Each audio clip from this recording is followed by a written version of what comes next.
Welcome to the Win-Win Evangelism podcast. My name's Dr. Tina Waldrom. In a nation where fewer people are exposed to the message of Jesus, it's more important than ever for churches and believers to be equipped to share their faith in genuine and culturally relevant ways. I'm the Director of Evangelism in Australia, and for the past 30 plus years, I've been training and equipping churches and believers to share their faith in relevant ways. Each week, this podcast will help you do exactly that. Enjoy the weekly interviews and teachings, and be sure to check out the questions in the show notes. These questions are designed so that you can use them in your church small group or simply by yourself. We're here to win, but still kicks the goal. The Bombers are in front of the MCG. I have a fantastic discussion for you today. We're going to be talking about something a little bit different. How sport, from the grassroots clubs to professional teams, can be a powerful platform for the gospel in Australia. And today my guest is Kade Klemke. You may know him. He's a former Essendon Bomber and standout player coach for the Queanbeyan Tigers, with multiple premierships, awards and a place in the Tigers team of the century.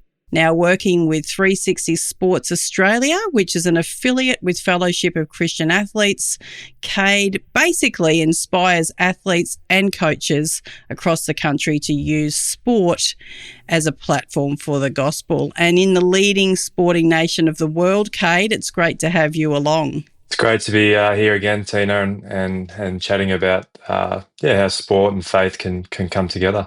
Yeah, amazing. We have had you on the show once before, which was fantastic.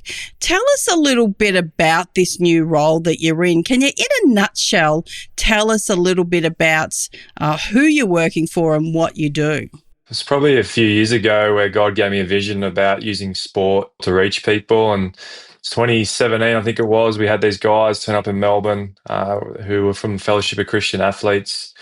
I didn't know them at the time, never heard of them at the time, but just a friend invited me to come along, and they were sharing about using sport to reach people and make disciples, and which got me quite excited. But at that time and years following, I was just too busy leading a church here in Canberra and coaching a football team. And then in the last year, I felt God say to step away from football coaching, which I knew was God because I didn't want to do it.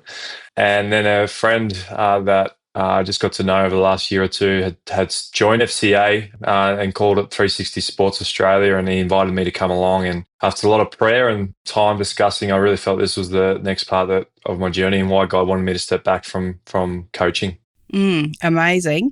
And what a great athlete you are. I mean, you even look super fit, which is not how I'm looking or feeling today. How do you see sports as that unique opportunity for Christians to bring the gospel in Australia? Yeah, look, I think sport in Australia is a real mission field, or it's a marketplace. I think we have the highest viewership of sport in the world per capita. And participation, I think the last I read was 13 million in sport, some form of involvement in sport. So there's a lot of people who are involved. And I think as Christians, it's a great way to keep fit and, do things outside of the work. But it's also a great mission field and great place to build relationships. And the more we can encourage people, that every day is a mission, like we're not just isolating ourselves to our workplace, but some people do have a passion for sport. A thing that I like to use is gifts, passions, and story, GPS. Everyone has a story, everyone has a passion, everyone has gifts, and I think for me, I have a story in sport. Played football, coached football for many, many years. It's a passion of mine. And I think when you plant the gospel in something you're passionate about, it's gonna last. It's gonna go long. And then use your gifts. I feel like I have gifts of leadership and equipping, and so I guess it makes sense for God to use me and help others want to reach people through sport. Yeah, amen to that. I've started playing pickleball. Can you believe? I do believe that. I think pickleball is becoming a very popular sport. So I used to be a tennis coach a long time ago. You may not know that as a listener, but that is true. A long time ago, I was a tennis coach. So pickleball, I'm right back into it. But even at that level, Kade, of just seeing the people that I interact with on a one-to-one basis, it's a no-brainer to be able to somehow connect the gospel and share with those people. Tell me about the coaches that you work with. Like, I know that you can help coaches that happen to be Christians be more effective to somehow sharing their faith in that space. How can that even look? And are people having to cross a line of integrity to do that? How do you approach that? Yeah, look, there's a statement Billy Graham made that one coach can impact more people in a year than the average person does in a lifetime. And it depends how we use that power. And I think, again, a lot of the way we've done life as Christians is we've kind of separated, church from sport.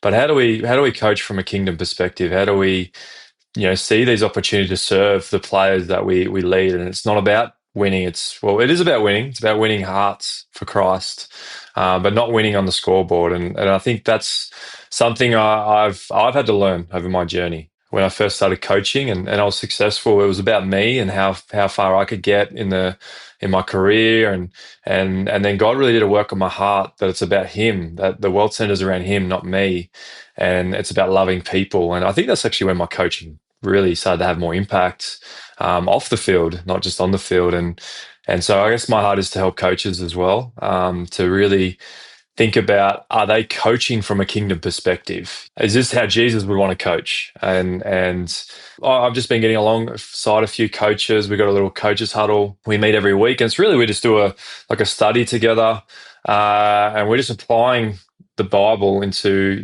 God's word into how it looks in our sporting culture, and as coaches, how we can help and walk with people. And the guys are really shifting their perspectives on coaching, and it's actually making them fall more in love with coaching and really understanding that the impact they can have. Yeah, that is amazing. And it is interesting to see how much influence a coach does have. I mean, we're a big sporting family, and so I see the coaches that are in our family's life and how much that impact is, whether it's a good or whether it's not so good, whether it's that kingdom impact or whether it's not. So there's a big difference. What's the difference? When you say he's a coach coaching from a kingdom perspective, what type of things would you expect to see in a coach that was coaching from that perspective? I think it's person before player. They see them as a person, not as a pawn on a chessboard. Coaching can be a lot about X's and O's and, winning and putting guys in position, leaving guys off the field because you want to win a game. But I think if you can become a coach, it's about a person first, like you see them as Jesus sees them. And also I think coaching, it's even not just your own team, but thinking about the opposition even. The definition of competition, we treat it as us versus them, but the original definition was working with the other team or with the other individual. And so if you have that mindset, it changes everything. You're thinking, well, how do I work with this other team? Yes, we can still, celebrate when we win and do things. But there's something about our psychology where when it's done out of love, when we perform out of love and not by fear. I think a lot of coachings come out of fear, and there's a wonder why we're seeing so many teenagers quit sport, because they've probably been coached out of fear. And fear, if you're driven on fear, you can see the health, benefits. There's a lot of health that comes with that and the stress. But if we can create these environments of love, that's God's heart, that's the kingdom. You're also going to see people are open to God as well and faith. But yeah, I think it's just really those coaches who generally care about every person, even those who aren't their best players. I think because that's who God, he loves everyone equally. Mm-hmm. So true. Now tell me about that, how people, or tell me some stories of, it might be from your own life or it might be from a great kingdom mindset coach that in the sporting world, and how people have become interested about faith through their position, I guess, on coaching that kingdom position. Yeah, there was a guy I was walking with. He grew up in a traditional church and it was kind of walked away, but we started having conversations and started reading the word together. And I was just chatting about, the kingdom perspective of coaching and over time we were just journeying together. And he shared with me a pretty powerful story. He noticed there was a player turning up late to training, and in the past he would have just ignored it or been annoyed because this player would just continually be late. And then when he started to realize it's about caring for the person and it's that kingdom perspective, he went and spent time with this player and just said, "Hey, is everything okay?" And what he found out was that he'd been living out of home because he didn't want to be at home with his mum was getting abused, and so he was kind of trying to avoid it. And then he was trying to catch the train, like he couldn't get a lift to training. So, anyways, this coach ended up picking him up for training, and he said that kid just went from like not really interested in the football to being one of the better players. So I guess that just shows you the impact of a kingdom. But even for me, like I've been able to, like being a senior coach, we have reserves because of that mindset of going, everyone is valued. I've been able to spend a lot of time with guys who don't even play in first grade and inviting them over for dinner, and I've just seen a lot of fruit of these guys going, wow, the senior coach values me, even though I might not be, I may never play senior football, but in return, that's turned into great God conversations, and with they've been part of our small groups, and so I guess that's what coaches, if they can really have that value for all and not just look at the best players or just look at winning, there's some great opportunities and great conversations we can have. Yes, absolutely. What's a conversation that you have with, say I'm a professional athlete and we've got a few incredible professional athletes in Australia that we know about. There would be hundreds and hundreds more, hundreds of thousands more of Christian athletes, but there's a few that are really high up there and we see them in the media. What type of conversations is your organisation having with these people or wanting to have with these people to encourage them to be that light, so to speak, for the gospel? Our goal's not going after the top athletes. I think sometimes as churches, when you see this amazing person's got a great platform, we go after them and try and get them speaking in our churches because we think they'll just, But Jesus showed us that to value all and value that he will make disciples through the people he does. He didn't, the 12 he chose weren't the superstars of that time. But I also would say, like, it's a hard environment. It's not about using them. It's actually the challenge of playing professional sport. What people don't understand is, they're competing in competitions that take up their Sundays. They're often traveling for weeks, and then just the culture, it can be quite isolating. I mean, myself being involved in that professional sport, it was quite isolating for me. And so I guess our heart is to walk alongside them saying, you're not alone. And our heart is to connect them with other Christians in that. And so at the moment, we're actually doing a mentoring. We mentor some of the up and coming Christian athletes to that elite pathway. And we're getting mentors who be involved in that professional pathways and being Christians through that and how to walk your faith. And I found that's been really helpful for these kids that are coming through, and hopefully they will then help others in their sporting club, and then hopefully they'll see that as a platform, because at the end of the day they do have that platform to share their faith, and but they also have the spotlight on them, and so who's walking with them, who understands what they're going through, who's keeping them accountable, and just encouraging them to not be afraid to stand up, and I guess that's their heart. Like, and it doesn't matter the top athletes to the lowest. We want to help everyone in those sporting cultures, because sporting cultures at times it's not easy. Sporting clubs don't have great cultures, and so it's easy to fit into that. And so I guess our heart is to have support around them and encourage them with others who have walked that journey before. And say, you can do this, you can live your faith, and not just live it out and be a light, but actually help others in their faith, or walk with those who they're close to. Let me ask you a question. Are you equipped to share your faith? Is your church ready to do the same? Our evangelism training helps both individual believers and church leaders foster a culture of evangelism. It equips everyday Christians to have natural faith conversations and provides pastors with the tools to train their church. With flexible online resources, you can learn at your own pace, anytime, anywhere. Don't leave evangelism to chance. Visit evangelisminaustralia.com to get started. I love it that there are specific resources out there that connect sport and faith, obviously. Tell us a little bit about those, like what's in those resources that makes them a little bit different, makes them on that sporting edge? Again, we partner with FCA, Fellowship of Christian Athletes, and they're the second largest distributor of Bibles in the world, behind Gideon's. And so they have sports Bibles, they have athletes Bibles, they've got coaches Bibles, and they've got devotionals in the back of those Bibles that just, I guess, put faith in a sporting context. It doesn't mean the words changed, but it just helps go for athletes. Okay, what does this look like for me in my sporting world? But we also have some great resources on how to create, discipleship through sport. We have training on that. We have huddles, how to create these sports huddles.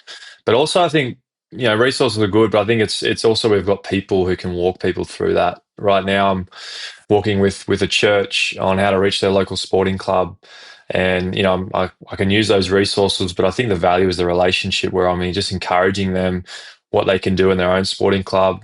And I've just had a conversation with another church the other day that they heard of what's going on. They're seeing these guys come to faith in their football club, and they want to do the same. So I think that's, the resources sometimes us as well. It's not just the things that we have, but FCA do have some incredible resources that we've been able to access, and then they also got a coaching Bible study as well, like they call it the 360 coach that you can use. They're good resources to get us thinking about how does faith look like in the sporting world. Yeah. So really, if I was a Christian that was coaching a sport, I could really lean into what you're doing. Or imagine, say, I'm a mother and I know 3 other mothers in my sporting club. That might be a basketball club or a netball club. I could really lean in and get some help from you guys. Is that what you're saying? Yes, definitely. I think that's the heart, and not just giving resources, but building connections with other Christian coaches, other Christian athletes, whether it's the top to club sport. Really, we really want to build a network that we can encourage each other. I think that's where strength comes from. That's where discipleship. It's through teams of people.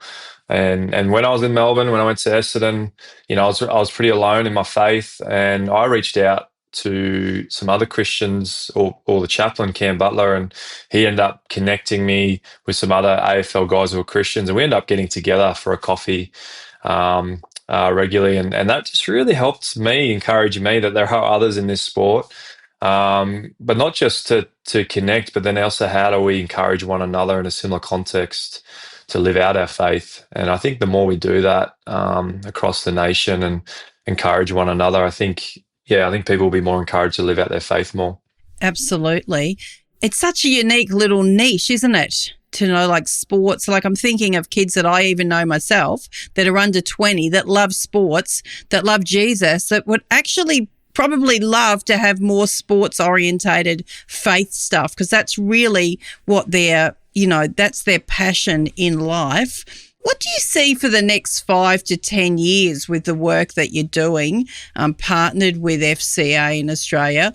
What are you hoping to see? To be honest, I'm hoping to see the church get outside the walls and start, going into these sporting clubs and seeing the mission field. Where I grew up, and it's actually where I'm moving to the end of this year, because we feel God leading us down there around the Albury-Wodonga area. These country towns, towns of 1,000, 3,000, they revolve around sport. It's like the church of the community. Everyone from juniors all the way to seniors, netball, everyone goes there for the sport. We're told as a church that we should be in the marketplace. That is the marketplace. That is, that's where all the community is. So if we can encourage the church to see that as a mission field, to see them go into the football club. You don't have to be playing. You don't have to be a coach. You can be a trainer. You can be a chaplain. You can be just on a committee member, or you're a parent. But how do we work together as the church? And I guess that's probably what I feel God's been saying to me, that it's to really help the church go into these sporting clubs. I've seen God do incredible things in my own football club, seeing people baptise, coaches and players, And I guess I feel like God now wants me to go and help others in this same space. And so I think that's part of it. And I think the same with the mentoring elite pathway athletes. Really, we're just disciple making. That's what it is. It's, we're helping them live out their faith in the sport, and then them making disciples.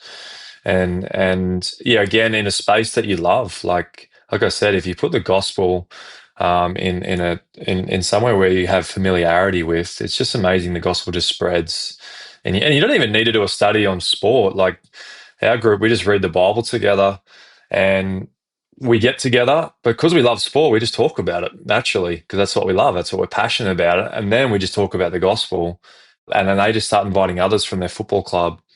And I guess that's what happens when you plant the gospel in a space, and then people, they start inviting others, and I think people, what I'm noticing is that they're more willing to step into a Bible study than they are in a church on a Sunday. I mean, that's the group that I'm leading at the moment. A lot of them only just came to church on Sunday, but they've been reading the Bible with us for 5 months, and one of them, it's so foreign to them. They never grew up with church. They don't understand church lingo, and they came to church and they were like, "What was that?" Like but in a sitting around the Bible and chatting about it, it makes sense for them. Like they feel more comfortable. Now, our heart is that we want to see them be part of wider community. I'm not against the Sunday at all, but how many people in sporting clubs, we invite them to a Sunday service, and they say no, and we think, oh, they're not interested. But what if we just invited them to read the Word with them, and open our homes to them, and do the journey with them? I wonder if there's a lot more people open. Well, that's what I've noticed. I can't say that for every city, every town, but I've noticed that there are people open to the Word, and I've seen that with the churches I'm leading. They've started these huddles, small groups, and they've got people coming there that aren't seem too keen on Sunday service. That maybe down the track they'll get there. Hopefully, there's a few that are, but there's some who love reading the Bible. And I think as you disciple them, they'll love what Jesus loves. That's the heart. We're trying to get them to Jesus, not church. And if they love Jesus, they'll love what Jesus loves, and he loves the church. That's his bride. And so I think we've got to have that mindset of discipleship. And I guess that's my heart, is just seeing the church get out of the walls and seeing that there's sporting clubs, especially country towns, country churches. I really love to walk alongside that. But yeah, we're just kind of going where God leads us. I have talked with many parents, and their kids don't play that sport that you came from, that AFL, making comments like, "Oh, gosh, that is such a tough sport to be a part of. People are fairly rough, they're fairly crude." I think that's a massive generalisation, but do you find that footballers particularly, are they generally closed, or are they more open than what we think? I think they're more open to conversations than we think. They might be just not as open to church on a Sunday. Yeah, great answer. Jesus, like, who's the people who he attracted the most? The broken, the most who were lost, the rough ones. And the religious leaders, they struggle with that. And I feel like that's sometimes our Sunday church can struggle with the football culture, because they're the rough ones, they're the broken ones. But I think they're the most lost. They're the most open to faith. And that's why I think it's just that we as the church have lost our hands. There's a great story of a blind woman who her family looked after and fed her whole life.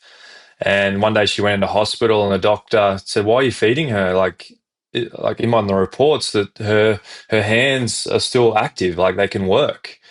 And they said, "Oh, well, that's just what she's used to."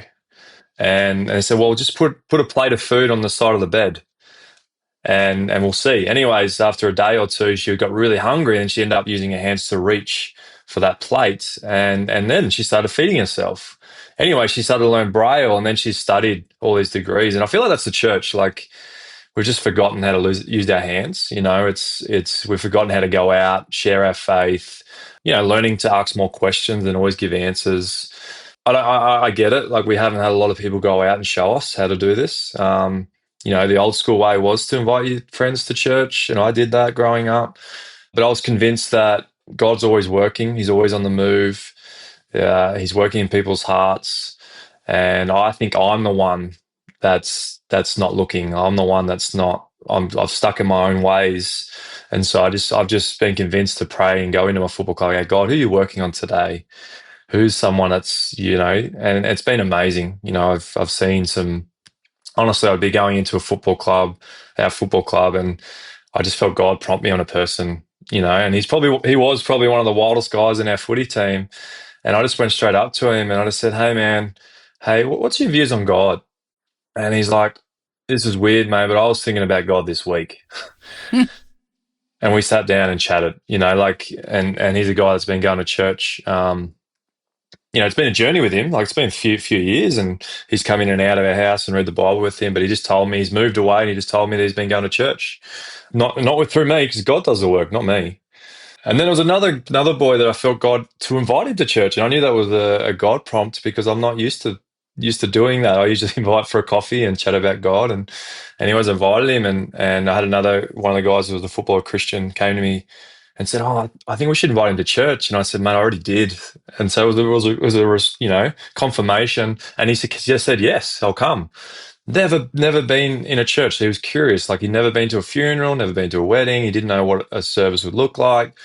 Yeah, but he ended up coming to our small group after that because I knew he was open, so I invited him to the small group. He stopped going to the church on Sunday because he just said, again, I don't fully understand it. I try and encourage him.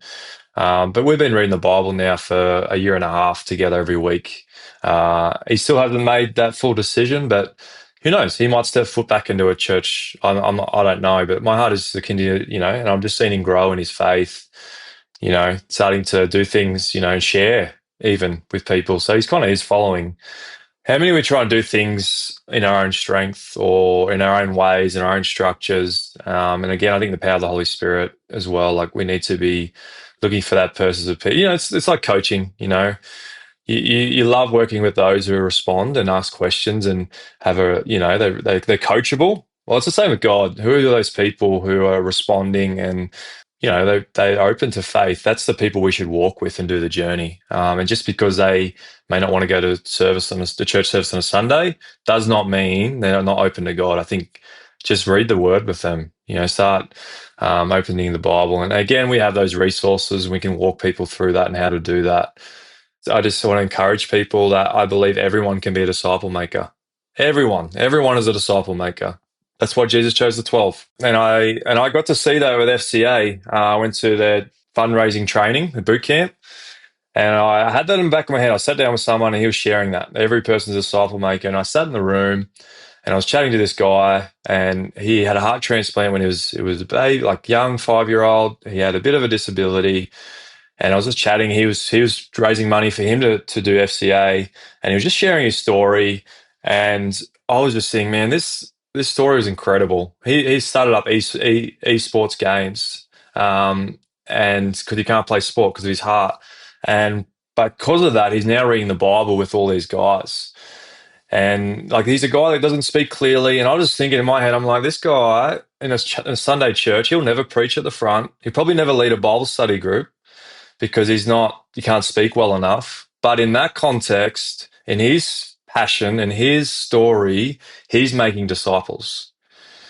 And I feel like, that's something we need to be reminded is the way we do church stopping people being disciple makers because we have a certain form of how church should look. And I feel like, I think that was a wake-up call for me. I feel like God was I lead a church. I've been leading for 10 years, and I'm not against the church in any way. I love the church. It's Jesus' bride. I want to empower the church. I want to walk with the church. But I just think we need to really think about what does discipleship look for everyone, not just the pastors. Yeah, that's a great response, and lots to think about, and so many thinking in this space right now and trying to do that better. So there is an event coming up on October the 29th, and I want to drop the in the show notes. We'll have some links there so that you can find out about that event. That's going to be in Melbourne. I appreciate not everybody listening is from Melbourne, Australia, but if you are, you can connect with Kade and some people on that night. That'll be in the show notes for you. I'm going to drop the website as well, which is FCA, which is the abbreviation for Fellowship of Christian Athletes, 360sports.au, FCA 360sports.au. So everything will be there in the show notes for you. I hope today that this has been really helpful for you, that you've got some information, you've got some ways that you can connect your sporting passion to the gospel and how you can share that. So Kade, thank you so much. Look forward to having you on again one day. Yeah, that's great, Tina. Thank you. Thank you for what you're doing.